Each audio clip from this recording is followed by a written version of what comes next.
was hurt, bleeding, and could barely move. The poor man needed help, but would anyone stop? After a while, footsteps were heard. It was a priest, someone who worked in God's temple. Surely he would help.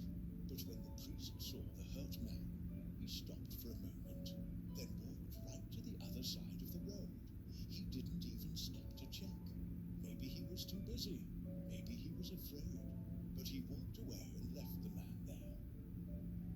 Soon, another man came down the road. He was a Levite, another helper from the temple. He looked at the man lying there, and then he also crossed the road and hurried away. Two men who loved God's house, but they didn't show God's love to someone in need. Then came another traveler.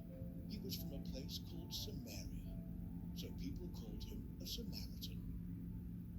Now, the people from Jerusalem and Samaria didn't like each other very much.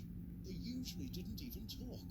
But when the Samaritan saw the hurt man, his heart was full of kindness. "Oh no, you're hurt. Don't worry, I'll help you," he said. He carefully wrapped the man's wounds with cloth, poured oil and wine to clean them, and gently lifted him onto his donkey. He walked beside the donkey, step by step, until they reached a small inn, a place to rest. At the inn, the Samaritan cared for the man all night. The next morning, he gave money to the innkeeper. "Please take care of him," the Samaritan said. "If it costs more, I'll pay you when I come back." "Thank you, kind traveler," said the innkeeper. Then the Samaritan went on his way, leaving behind a heart full of love and a man full of hope. When Jesus finished the story, he looked at the teacher and asked, "Now, which of these three was a good neighbor to the man who was hurt?"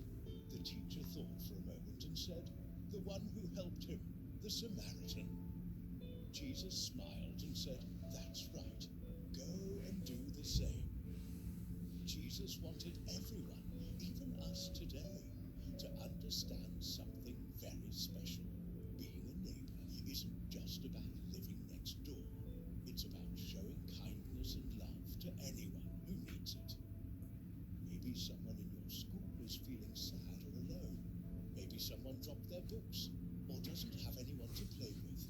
You can be a good Samaritan too by stopping, caring, and helping, because every time we show kindness, we show God's love in our hearts.